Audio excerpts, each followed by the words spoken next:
ಶಿರಸಿ ತಾಲೂಕಿನ ಸೋಂದಾ ಸ್ವರ್ಣವಲ್ಲಿ ಮಹಾಸಂಸ್ಥಾನದಲ್ಲಿ ಲಕ್ಷ್ಮೀ ನರಸಿಂಹ ಜಯಂತಿ ಉತ್ಸವ ಬಹಳ ವಿಜೃಂಭಣೆಯಿಂದ ನಡೆಯಿತು. ಮಠದಲ್ಲಿ ನಾನಾ ಧಾರ್ಮಿಕ ಕಾರ್ಯಕ್ರಮಗಳನ್ನು ಹಾಗೂ ಸಾಂಸ್ಕೃತಿಕ ಕಾರ್ಯಕ್ರಮಗಳನ್ನು ಆಯೋಜಿಸಲಾಗಿತ್ತು.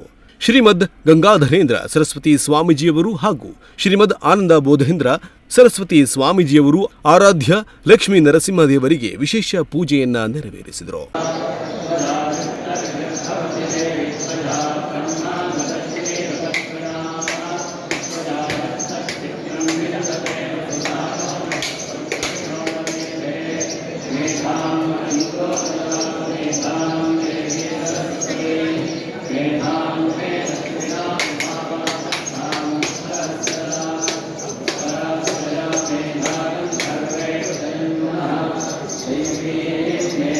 ಇದೇ ಸಂದರ್ಭದಲ್ಲಿ ಆಯೋಜಿಸಲಾದ ಕೃಷಿ ಜಯಂತಿಯ ನಿಮಿತ್ತ ಸಭಾ ಕಾರ್ಯಕ್ರಮದಲ್ಲಿ ಕೃಷಿ ಕ್ಷೇತ್ರದ ಸಾಧಕರನ್ನ ಸನ್ಮಾನಿಸಲಾಯಿತು.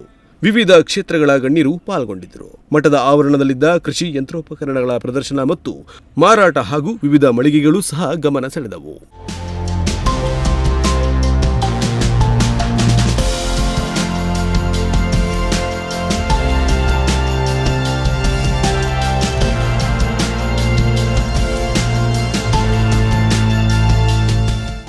ರಾತ್ರಿ ಲಕ್ಷ್ಮೀ ನರಸಿಂಹ ಮಹಾರಥೋತ್ಸವ ಸಂಪನ್ನಗೊಂಡಿತು.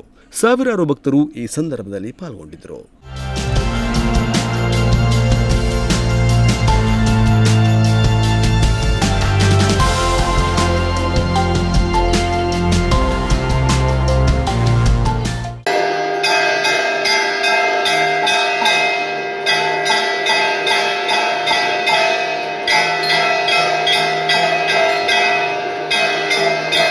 GN Bhat, Tattigadde, Nudisiri news, Yellapur.